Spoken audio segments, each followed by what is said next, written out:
welcome to the next episode of the Interfaith Futures podcast. My name is Noah Rouse. I recently graduated from the Faculty of Divinity. I wrote my dissertation on the nature theology of St. Francis of Assisi and its relationship to Quranic ecology. And I've previously hosted the podcast Entanglements, which sought to explore how our society conceptualizes and interacts with nature. I now work for a peace and reconciliation charity, St. Ethelburga's in London.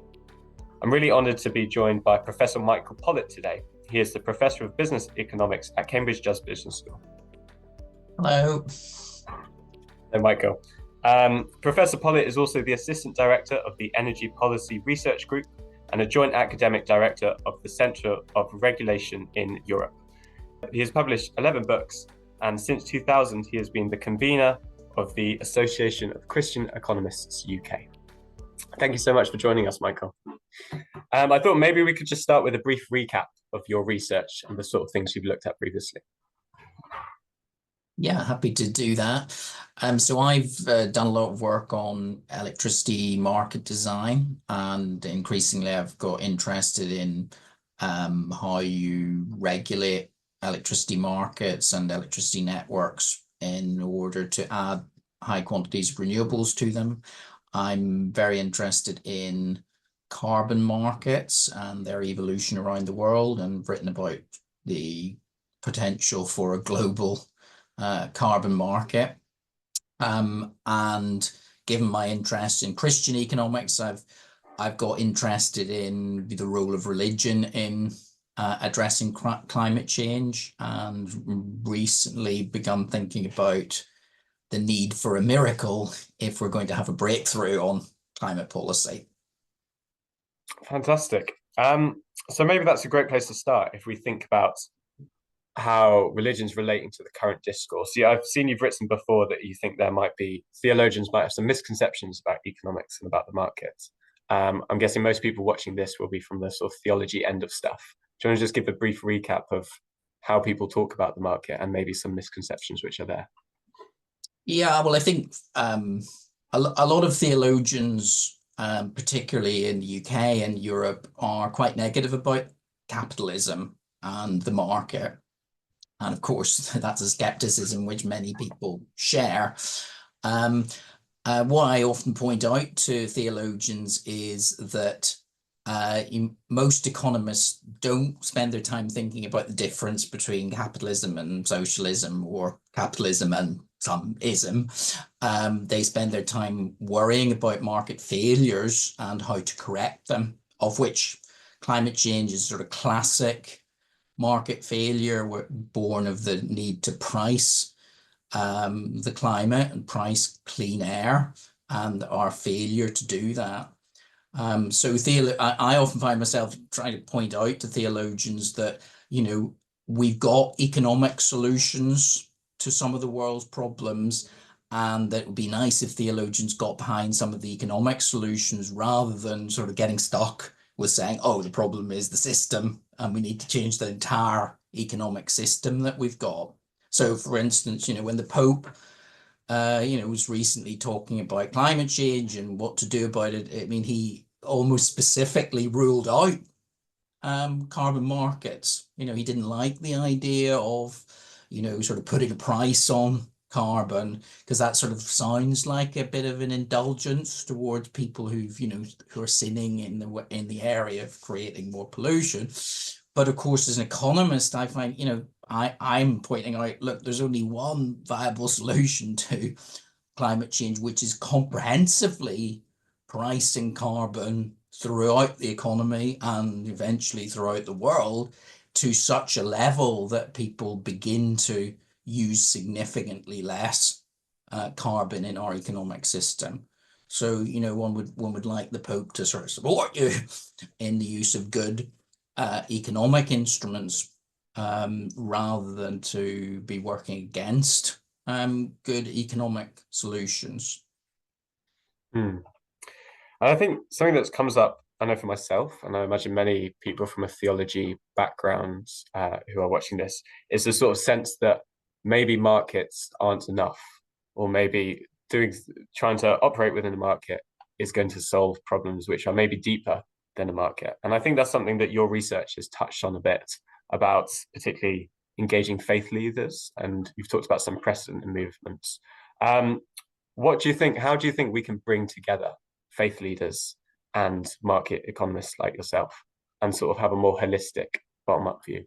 Yeah, look, I think that's a really good question. I think one of the important things about faith is, of course, it does raise questions which, often neglected in public policy, and it sort of raises the interests of marginalized groups who are often overlooked in policy. What I've done recently is thought about some of the sort of really interesting interventions where we've seen faith groups play a really, significant part in moving society forward. One can think about civil rights movement in the US in the 1960s, the fall of the Berlin Wall in 1989, the end of apartheid in 1994 in South Africa, or the Jubilee 2000 debt campaign towards the end of the century. And, what's interesting about those things is that faith groups came together around a specific ask, that it was something that really crystallized around, something that really needed to be done. And I think the problem in the climate space is, of course, a lot of people are concerned about the climate, a lot of faith groups are concerned about it, but actually it hasn't crystallized around a specific ask. It's a sort of a generalized request to do something. And actually, that is what has held up climate policy for decades. The fact is we haven't implemented, significant enough policies to move the dial. And we've literally not really moved the dial on reducing global emissions. And it is because none of the policies that we've had really are that significant at the global level. And what I'm suggesting is that faith groups need to get informed. They need to coalesce around something specific that they're going to ask for that's going to move the dial. The Jubilee 2000 campaign, I think, is a wonderful example of, what happened was faith groups coalesced around asking for the debt to be forgiven of a specific group of countries. And, the ask was clear. And when, went up to the G7 leaders, it was clear what they were being asked to do. In general, they did it at the time. So that's what I'd love to see about climate. I'd love to see, faith leaders actually saying, something like, we want, a set of interconnected carbon markets, which are all set up to deliver net zero by a specific date. And we want to see those implemented across the world. That's the sort of thing that I would like to see faith leaders getting behind. But of course, it could be, other policies that add up. But that's what needs to happen. Otherwise, I think we're just part of the noise around climate. I think it's really interesting what you're saying there. And I notice you're using the word ask a lot. In this series, people have often looked back to the past in order to look for the future. When we look at you mentioned precedents such as civil rights movement or apartheid movements, very passionate and very, maybe not so much asking, but demanding for challenging structures and challenging issues to be changed. How do you think that, so if we need faith leaders to be involved in asking or challenging or demanding specific things, how do you think that happens within grassroots community? How do you think that people get educated in a way that is emotionally engaging and spiritually engaging, which is something that's maybe been left out or alienating people so far? I think that's the difficulty. Yeah. You're asking an economist that question.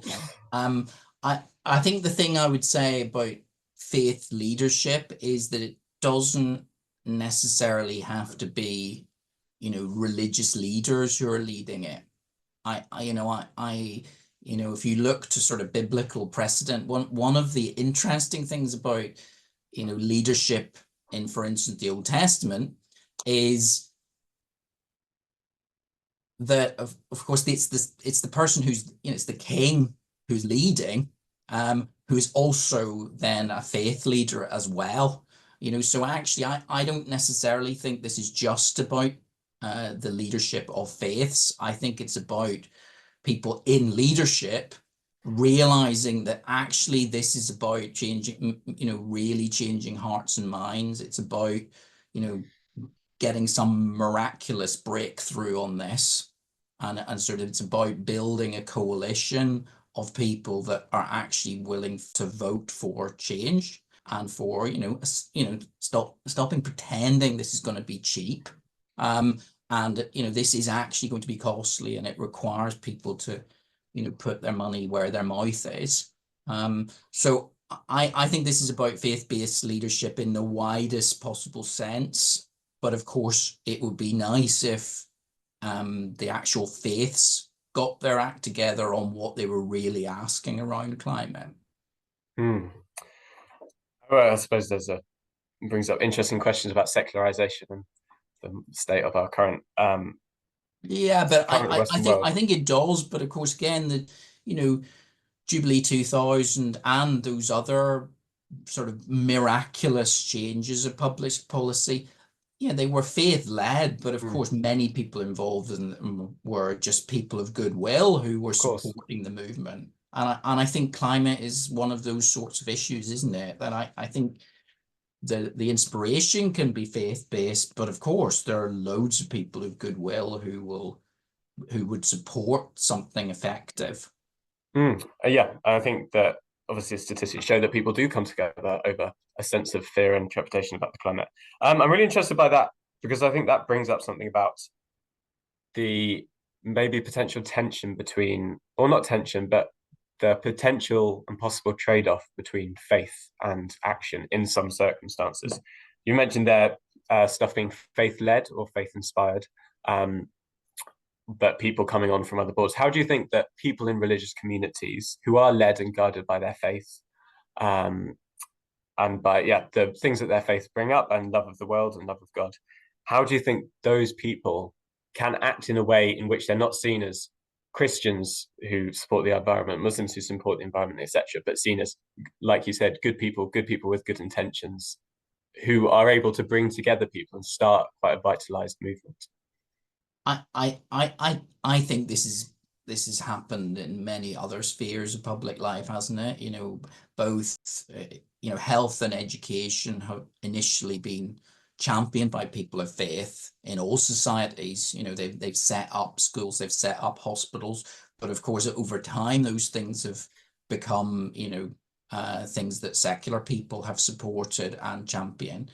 And I don't see any problem with in a sense getting the buy-in from people who are not of faith.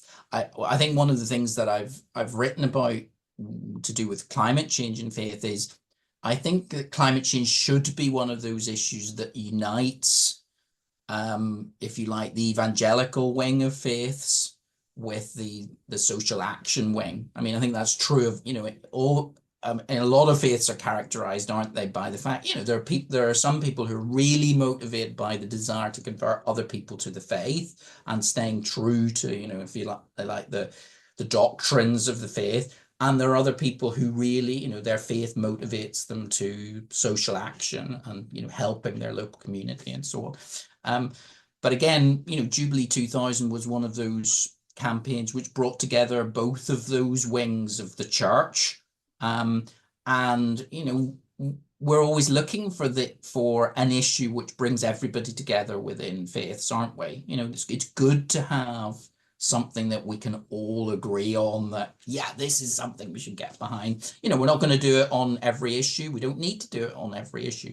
But this issue is important enough that it should unite evangelicals and social action people. And of course, it hasn't so far everywhere across the world, and I know that a lot of work has been done trying to convince US evangelicals to get on board with the climate issue, but that hasn't been wholly successful yet. So there's work to be done within faiths to convince, all wings of particular religions to actually support this. And I think it's also drawing on things you previously said about conversations about climate change feeling and being very doom laden and very apocalyptic. I think the phrase you've written is that it's using religious language but not religious movements, or something to those things. How do you think we can change the discourse around climate change from a movement of doom and despair to one which is more a movement of hope? Yeah, well, I've used this in the context of I think scientists, in a sense, have fallen into this trap, haven't they? That they've fallen into the trap of making it about, the facts are really terrible. We need to respond to them, and the sort of clock getting closer and closer to midnight.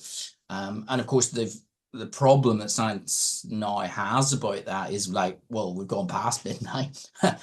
And people going, well, it's too late to do something about it. So clearly, the actual scientific community need to take seriously the need to, actually motivate people to do something about climate change, for positive reasons, and I think, again, this is somewhere where faith communities can really help, because, we can make this about hope as well as the challenge of climate change, and also we can combine it with other issues that we are only too well aware that climate change isn't just about climate change. It's about the fact that poor people are disproportionately affected by climate change. It's about the fact that rich will be pretty okay, but the poor will not. It's about the fact that many countries in rich countries will not be as badly affected in relative terms as some of the poorest countries in the world. And these are things that religious people care about. We care about these sort of global justice issues and about all these associated issues with climate change.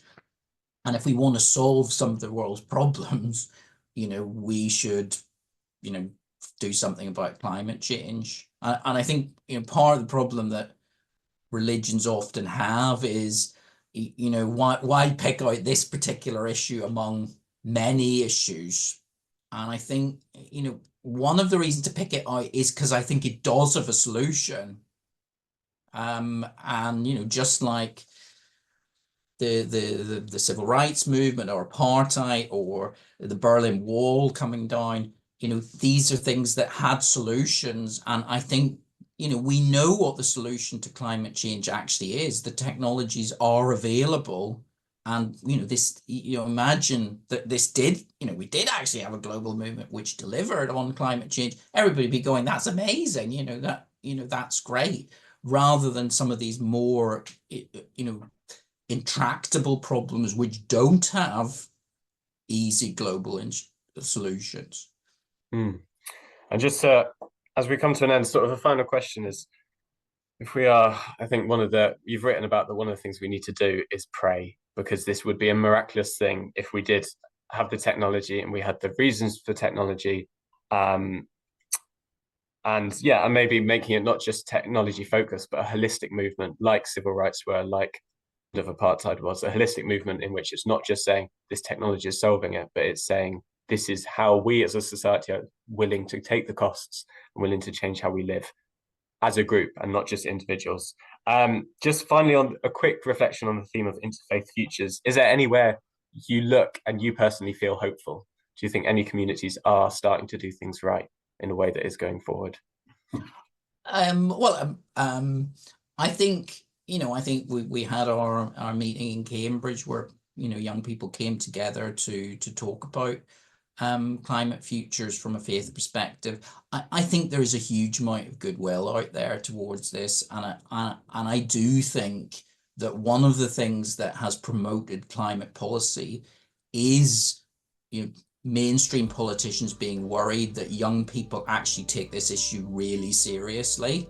And and that is one of the reasons why in the UK mainstream political parties have all embraced climate policy.